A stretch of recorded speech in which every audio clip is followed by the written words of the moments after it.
Okay, let's do some calculations involving solutions. Here's our first question. Calculate the concentration of Cl minus after 11 grams of NiCl3 is completely dissolved in 2 liters of water. So, how shall we figure this out? Well, concentration is going to be expressed as a molarity, which is the number of moles of Cl minus here per liter of water. So the first thing we need to figure out is how many moles of Cl3 are there in 11 grams of nickel 3 chloride. So let's start off with our mass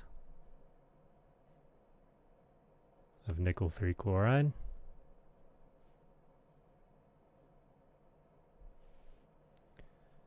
And how are we going to turn that into moles? You should recognize by now that we need to use the molar mass of this compound. So that is, let's do that down here.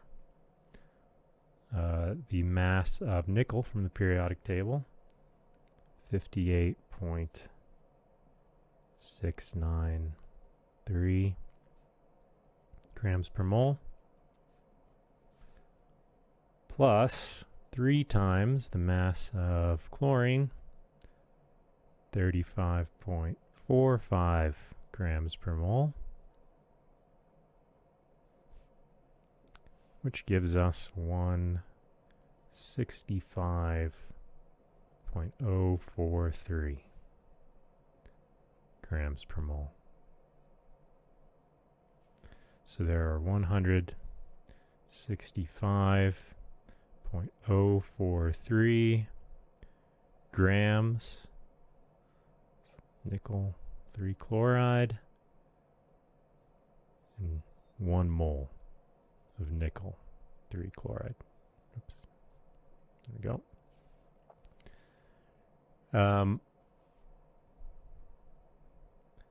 And that is going to give us the moles of nickel 3 chloride. But let's go further. We're looking ultimately for the concentration of the Cl minus here. And when you dissolve 1 mole of nickel 3 chloride, you actually get 3 moles of Cl minus. Your reaction is basically this. NiCl3 will dissociate into aqueous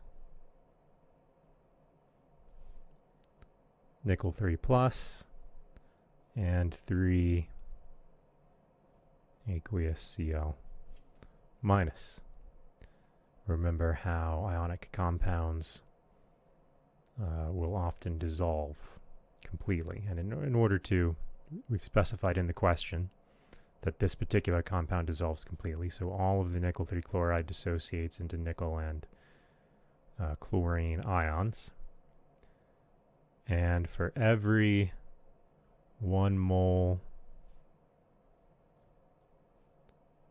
of NiCl3, you're making 3 moles of Cl minus.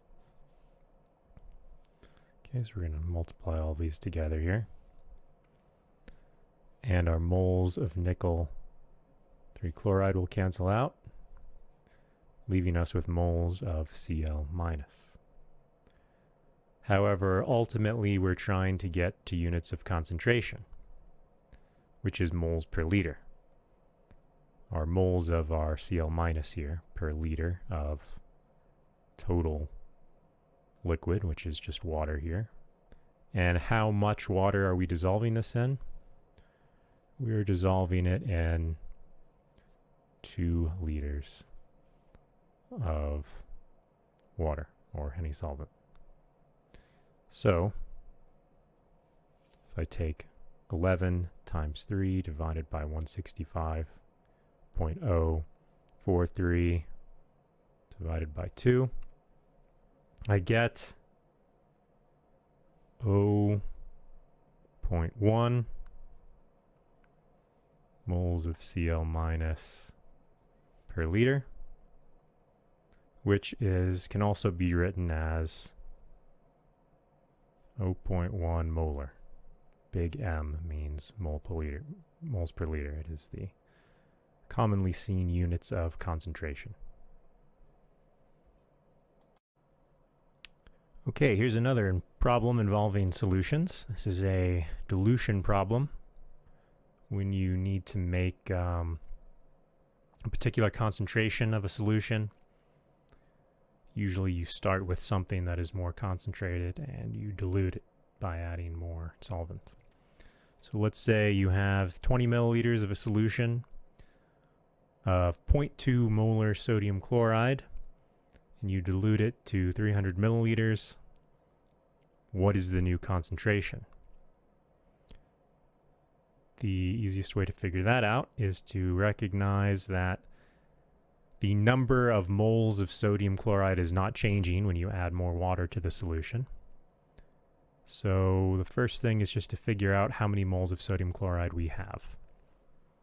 So you have 20 milliliters of solution, and there are 0.2 molarity means moles of NaCl per liter of solution. We need to get our units of volume equivalent here. So I know that there are 1,000 milliliters in 1 liter. Let's make sure you know your SI prefixes of what milli means here. But this will end up with all of our units of volume canceling out. And 20 times 0.2 is going to be 4. Oh, divided by 1,000. Sorry, so 0.004 moles of sodium chloride. And now we've diluted this whole solution containing this many moles of sodium chloride to a total volume of 300 milliliters. So that many moles and 300 milliliters of solution. We need to get that back into molarity, so I will now multiply by 1,000 milliliters per liter to leave us with moles per liter. And that will give you 0.0133 molar. And you can also use SI prefixes in front of this concentration. So since this is a very small number, you might actually see this written as 13.3 millimolar. So those are either of those answers are acceptable here. Okay, here's another concentration problem. Here's something you'll typically do in the lab. You have some stock solution of concentrated acid, here 8 molar sulfuric acid. And but a reaction calls for a dilute concentration of sulfuric acid. So rather than just having every available conceivable concentration of sulfuric acid on hand, you can always create any dilute solution from a concentrated one. So what would be the most efficient way to make a dilute solution here, 0.12 molar sulfuric acid, starting from your stock solution. So, you know you need 250 milliliters of your dilute solution. So what we want to find out is how many moles of sulfuric acid are going to be in that dilute solution that we're going to need. So let's start with 250 milliliters of our solution of 0.12 molar sulfuric acid. So that's moles of sulfuric acid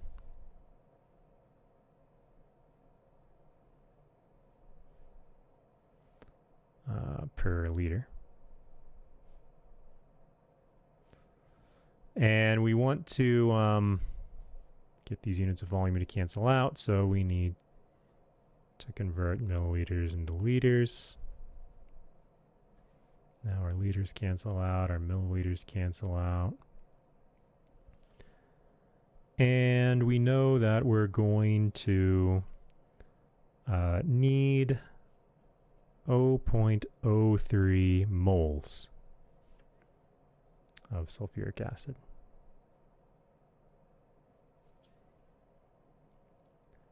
So what is the minimum amount of our concentrated 8 molar sulfuric acid we're going to need to make that many moles? Okay, so let's start with our solution here, 0.03 mole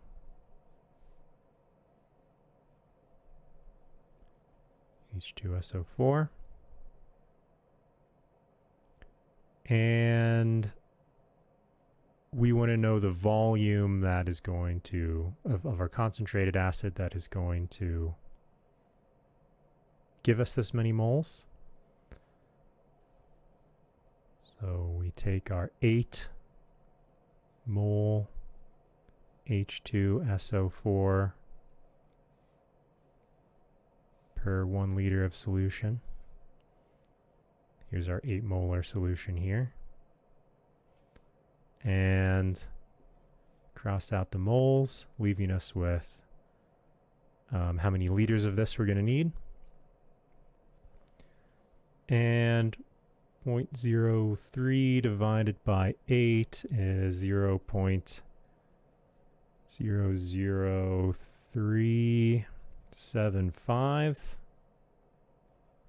liters. And this is a very small number, so although this answer is acceptable, you might actually find it easier to write this as 3.75 milliliters. And so the question is, how would you prepare a 250 milliliter 0.12 molar sulfuric acid solution from your stock solution? Well, you would take this amount, this volume of your stock solution, and you would dilute up to your 250 milliliters.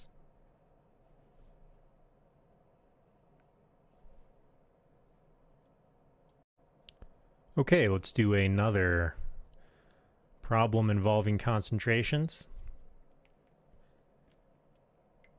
Here is a calculation around a common technique called titration, which allows you to determine the concentration of something in an unknown sample. So say you have some unknown base here, something you know has sodium hydroxide in it, but you don't know how much.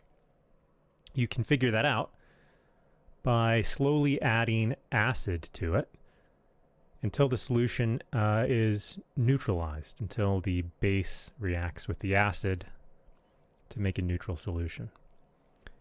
And if you keep track of how much of acid you added, then you'll know how much base was in there. So how can we do that? What is our neutralization reaction? First of all, here's our neutralization reaction, H2SO4 plus NaOH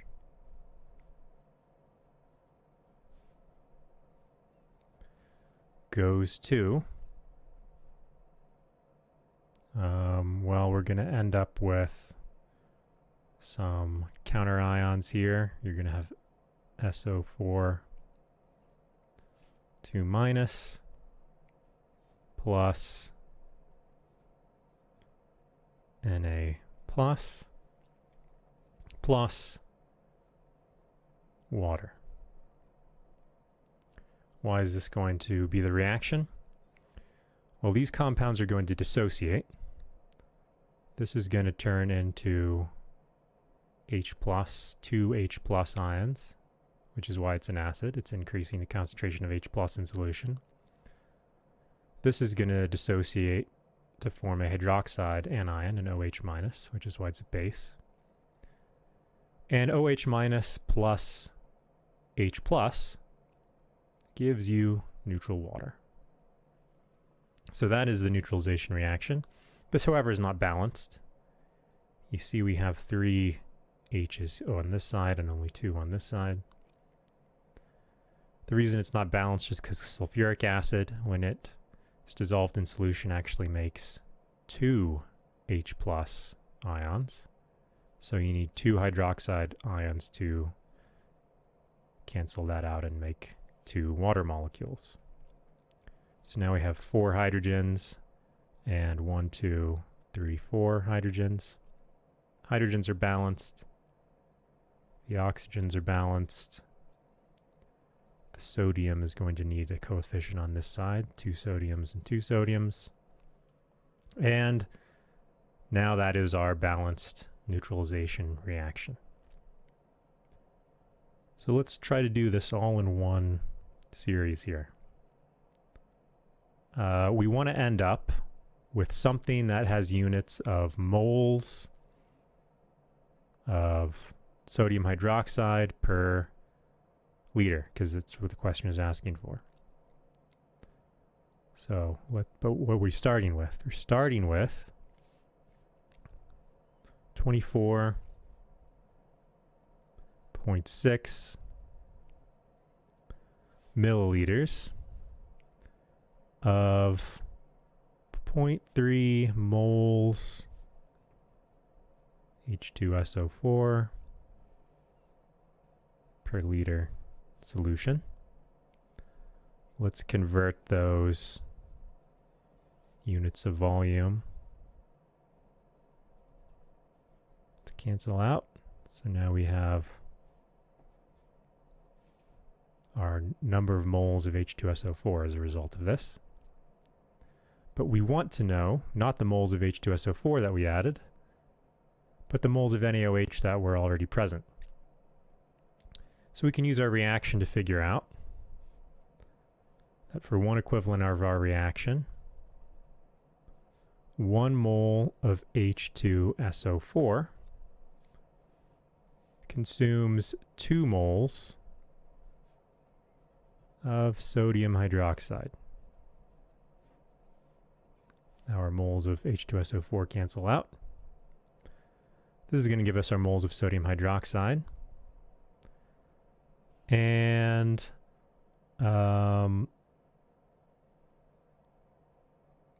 that is how many moles of sodium hydroxide were total in our solution of sodium hydroxide, which was 20 milliliters according to the problem.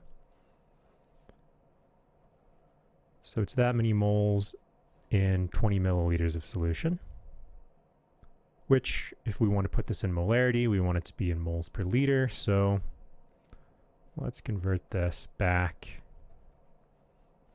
to liters. Now our final units are going to be mole NaOH per liter, which is exactly what we want. If you do all of that, you should get 0.738 moles NaOH per liter, or also just written as 0.738 molar, or 738 millimolar. Any of these answers would be acceptable. Here's a final type of calculation here to understand involving solutions regarding the concept of density. So if you have something dissolved in something else, it makes sense to describe that in terms of a concentration of moles per liter.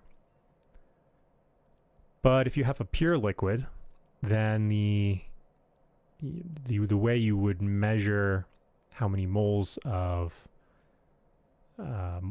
whatever molecule you have in that pure liquid, it is most convenient to use a density, because if you can just determine the mass of that liquid and the volume, then that gives you the density, and then from the density you can determine the number of moles or molecules.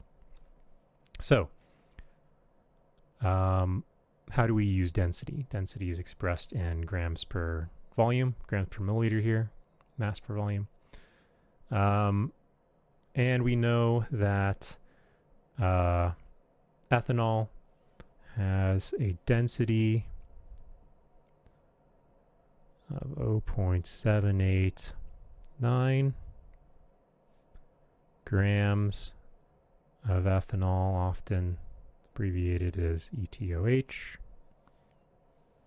per milliliter. And how many ethanol molecules are present in 345 milliliters? So let's multiply this by 345 milliliters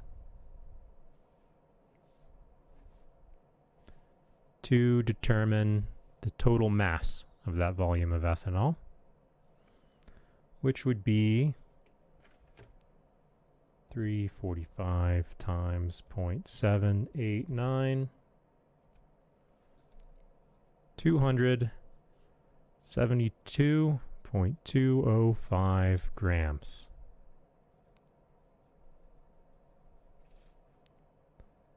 And the number of moles in a particular mass of something should should have some idea of how to do that at this point. We want to know the formula mass of the compound. So what is the mass of an ethanol molecule? Well, what is ethanol? It is this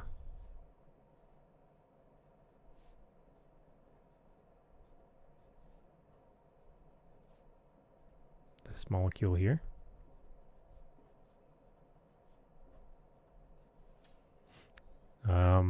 So that is 2 carbons, 2 times 12.01 grams per mole, plus 1 oxygen, 16 grams per mole, plus 1, 2, 3, 4, 5, 6 hydrogens at 1.008 grams per mole, which gives you 46.07 grams per mole. Okay. And we want to know how many moles we're going to have. So let's put the 46.07 grams of ethanol on the bottom per 1 mole of ethanol. Grams of ethanol cancels out. And we should get, divided by 5.9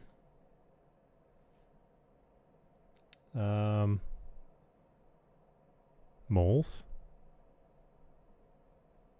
ethanol. And how do we get to molecules? Well, we need to know the definition of a mole, which is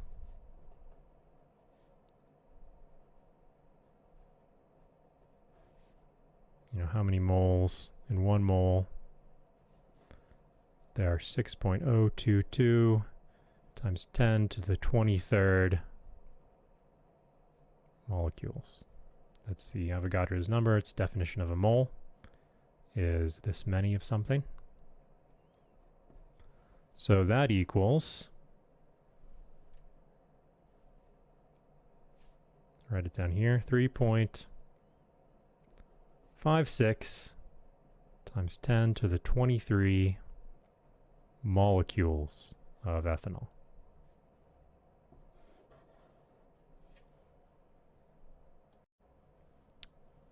Sorry, 3 times 10 to the 24.